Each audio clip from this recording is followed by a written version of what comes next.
What is up, Nerf Nation? I'm Naptown Nerf, and I have upgraded my Devil's Wing.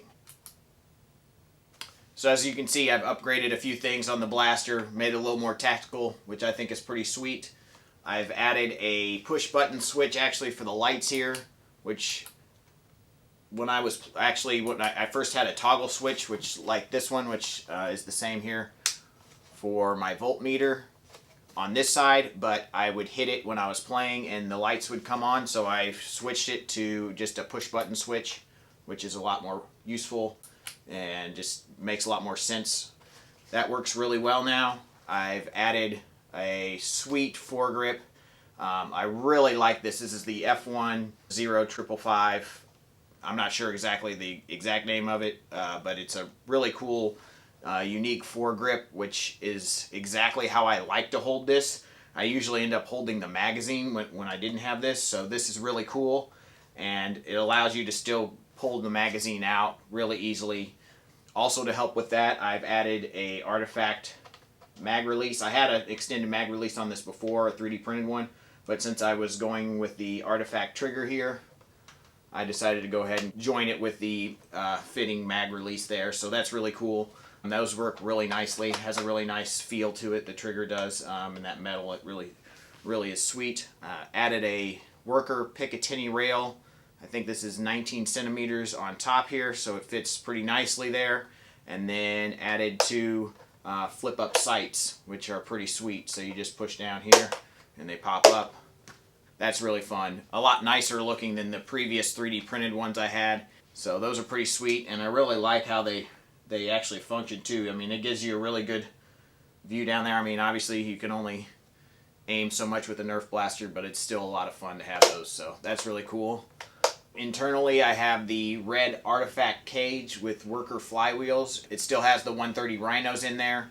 It's got a humongous 3S lipo in the back, which is what I've always used, but now I have a way to charge and discharge it without having to take the whole thing apart, which is awesome. So I've just cut little holes in the back here and run the balance charger and the leads there through the bottom of the cage. The Artefact cage is also removable. I've added a Dean's connector so I can take that out and put it in something else if I choose to in the future.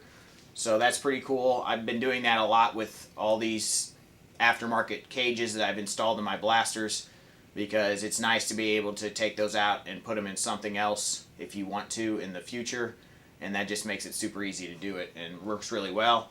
The blaster is quite a bit quieter, still loud, but quite a bit quieter than it was before. That Artefact cage takes out a lot of the vibration, which also boosts performance. The thing is performing quite a bit better now, hitting probably, I don't know, I need to put it over the chronograph again, because when I did it before it was indoors and it's not the most accurate. Chronographs aren't the most accurate when you not use them in actual sunlight, but it was around the 130 range. I'll need to throw it over the chronograph again, and I'll post the numbers I get.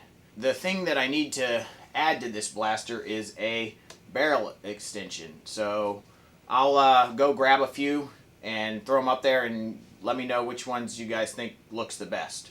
Alright, so first I have the proximity barrel from the Modulus line. I don't know if I like the way that looks. I think it looks a little funky with the circular and the squareness of the rest of the blaster. So I'm not sure about that one, but you guys let me know what you think. If you think that looks good, let me know. Obviously this will be painted up. I'm trying to decide, and then I'll paint it up in the same color scheme as the blaster. Next, I have a really beat up Spector Barrel here that I found thrifting, and I've already started sanding on it. Again, I think that's got the same sort of problem. It's just it just looks a little funky with the squareness of this blaster. So I'm not sure if that's right, and I feel like it's a little long, possibly too. I don't know, that's just my opinion. I really haven't found one I love yet, so that's kind of why I'm asking you guys. So here we go. This is I don't know which one this is called, but this is also this comes with the Recon Mark II. That's much better. I think that looks a lot cooler, but I'm still not sure if it's quite right. It doesn't line up quite with the bottom there, which I guess is okay, but I don't know. Let me know if you think that one looks cool. I think that's probably the best, in my opinion, of the first of the three that we've tried so far.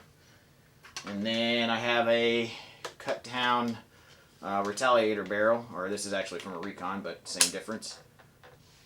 And I think that looks pretty good, but I'm not sure if it's quite right either. So I don't know.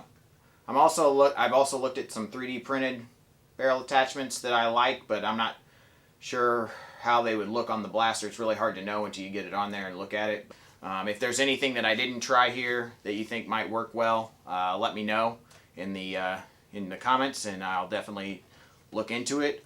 But yeah, I think it looks pretty sweet without a barrel on it too. And obviously when I usually use it in wars, I don't usually use barrels, but it's kind of cool. Sometimes it's kind of fun to have that look. So and this is what I've kind of created this blaster to do, is just look really cool and then also function well. So I think those are two very, very important things when creating a Nerf blaster, is make it look awesome and make it perform awesome. And yeah, that's what this is. So hope you guys enjoyed this video. If you want a more in-depth overview of this, there's one that I'll link at the end of the video that I've already done on the blaster before I did these upgrades, but that's a quick and dirty run through of what's going on here. Yeah, hope you enjoyed the video. Thank you guys so much for watching. Peace out, guys.